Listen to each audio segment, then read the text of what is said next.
ఆయన మన మన కోసము ప్రాణం పెట్టిన దేవుడు, ఈ లోకాన్ని సృష్టించిన సృష్టికర్త ఆయన.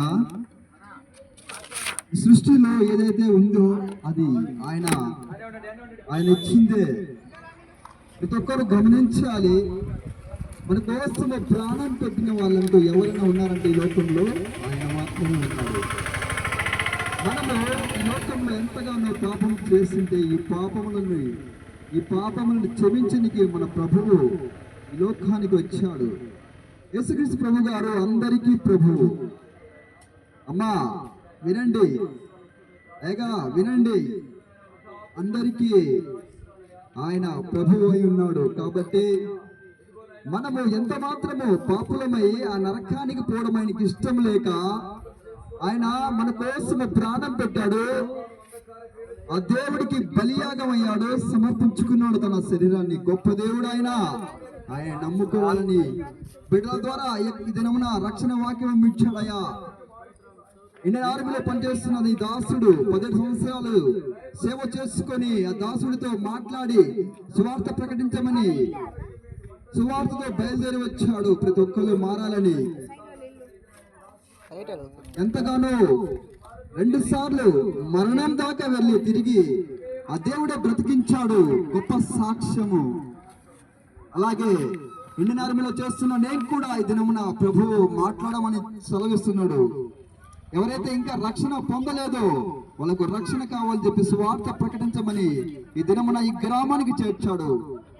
ఈ గ్రామంలో ఒక్కళ్ళైనా మారాలి, ఆయన రాజ్యంలో ఉండాలి, నరకం నుండి తప్పించుకోవాలని ఎంతగానో ఆయన మాట్లాడమని సువార్త తెలియజేయమని ఈ గ్రామాన్ని పంపించాడు. కాబట్టి విన్న ప్రతి ఒక్కళ్ళకు ఇక చదివిన ప్రతి ఒక్కళ్ళు దయచేసి అర్థం చేసుకుంటారని, ఆయన యొక్క ప్రణాళిక అర్థం చేసుకోవాలి. మనము ఆయన యొక్క ఎందుకు ఈ లోకంలో మనం ఉన్నాము అంటే అది మాత్రము కేవలము మనమేదో వచ్చాము పోయామనేది కాదు, కానీ ఆయన్ని ఎరగాలి, ఆయన రాజ్యాన్ని గుర్తించాలి. నరకంలో పోవడం ఎంత మాత్రం ఆయనకు ఇష్టం లేదు కనుక ప్రతి ఒక్కళ్ళు మారు మనసు పోయి తిరగాలనేదే ఆయన యొక్క ప్రణాళిక.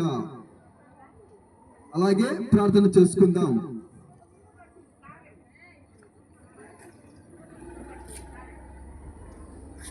మహాపరిశుద్ధుడైన గొప్ప దేవ, మహిమగల తండ్రి, మహోన్నతుడవు, సర్వోన్నతుడవు, సర్వాధికారి గొప్ప దేవ, ఈ దినమున నాయన నిస్వార్థను ప్రకటించమని ప్రభువా ఈ గ్రామానికి నాయన నీ దాసుడి ద్వారా ప్రభువా మీరు మాట్లాడి నడిపించిన విధానం బట్టి మీకు స్తుతులు స్తోత్రములు చెల్లిస్తున్నాడు. గొప్ప దేవా నాయన మేము తెచ్చిన మాటలు కాదు ప్రభువా, మీరే పలికిచ్చిన మాటలయ్యా, మీరే ఇచ్చిన మాటలు ప్రభువా.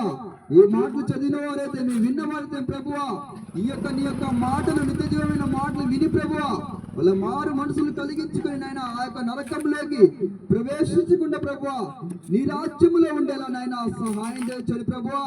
ఈ గ్రామాన్ని దీవించండి ప్రభువా, ఈ గ్రామాన్ని ఆశీర్వదించండి ప్రభువా. విన్న వాక్యాన్ని ప్రభువా, చదివిన వాక్యాన్ని ప్రభువా నాయన నూరంతులుగా ఫలం పొందిన వాళ్ళ హృదయంలో సహాయం చేయొచ్చండి ప్రభువా.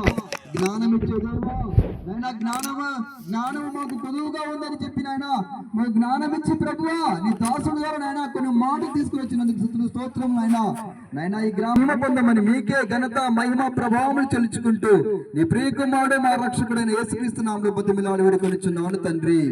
ఆమేన్.